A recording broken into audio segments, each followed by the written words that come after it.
Welcome, learners. Today we're taking a deep dive into Osaka. It's a city where history, well, it isn't just tucked away in books. It really lives and breathes in ancient maps and these really iconic landmarks. That's right. Our mission today is to sort of uncover those surprising connections between Osaka's past and how you can actually experience its vibrant story firsthand right now. Exactly.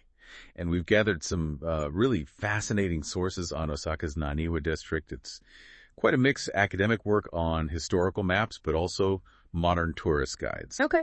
So we'll unpack how Osaka's past has been understood, maybe even reimagined over the centuries, and hopefully show you how these historical threads can make your visit, much richer. Okay, so let's start with what sounds like a bit of a historical puzzle. Our first sources, they introduce us to something called Naniwa-Kozu. The historical maps. Right, historical maps of Osaka from the Edo period. And apparently, for a long time, academics just dismissed them, said they were forgeries because, well, they didn't accurately show the ancient geography. Yeah. But here's the twist, right?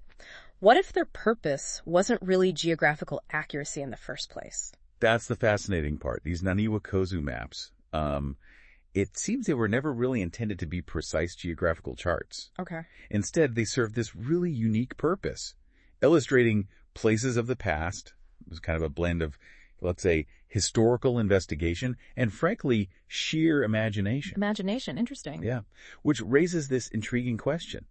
If they weren't strictly accurate, why were so many made? And why were they so, widely embraced during the Edo era? Right. And this is where it gets, well, truly captivating, I think. These maps actually tell us so much about how Edo period society related to its own history. I mean, picture this. Travel was booming back then. Millions of people were making pilgrimages. A huge cultural phenomenon. Exactly.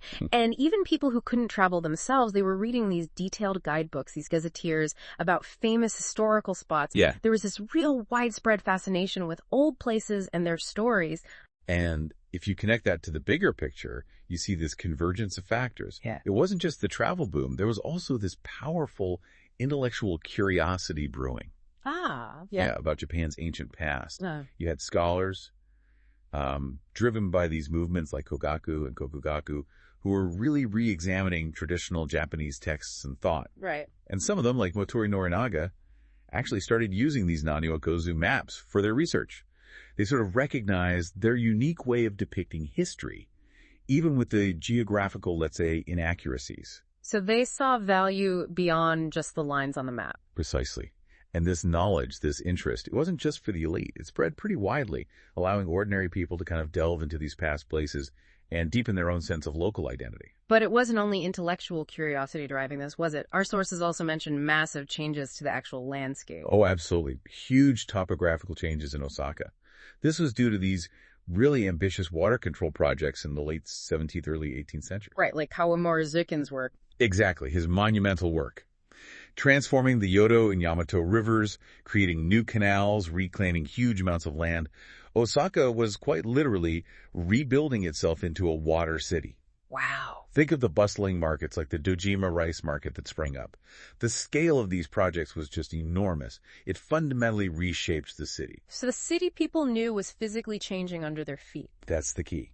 This dramatic physical transformation made the difference between past places and present places incredibly tangible for people living through it. I see. So the Naniwa-Kozu maps, whether they were the Yuyuzu, those are maps with historical notes meant to give them authority, or the Suiti Koshozu, based more on historical investigation for wider knowledge. Okay. They became essential tools. They helped people navigate and understand their rapidly evolving city by sort of connecting it back to its ancient roots. So people like Norinaga trusted them.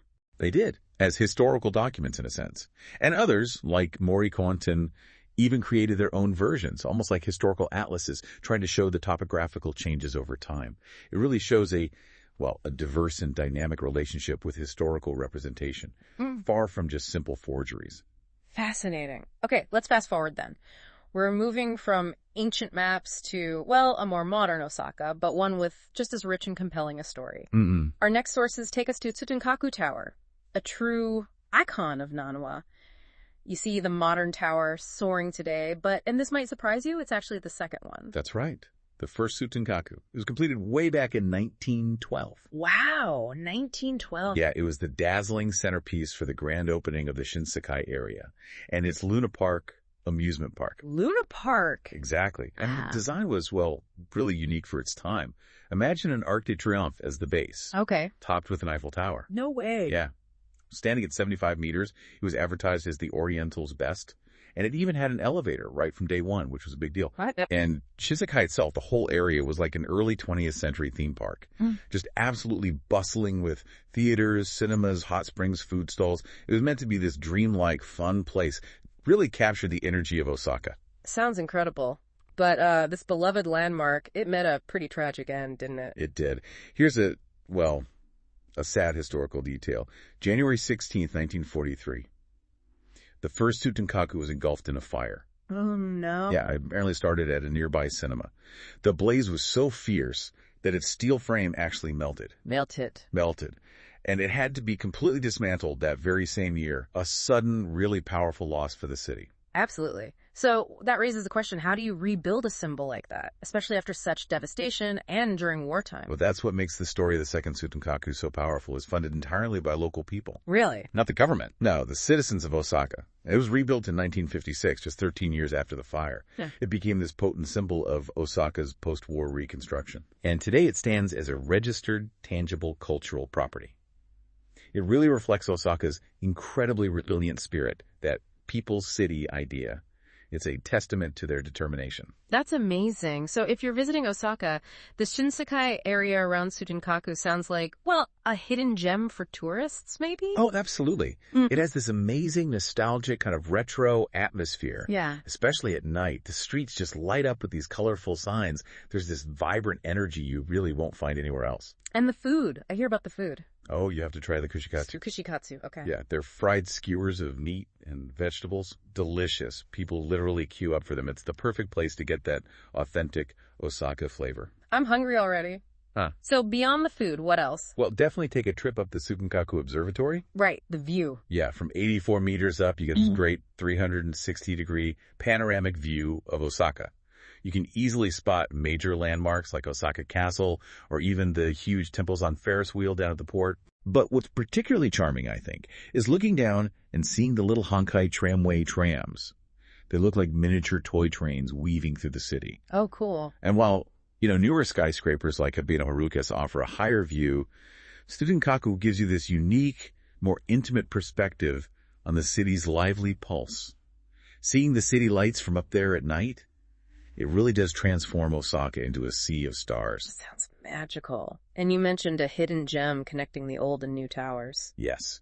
For a real hidden gem, head to the entrance of the second Tsutenkaku, the current one. Okay. Look up. There, you'll find this beautifully replicated ceiling painting. Replicated from the first tower. Exactly.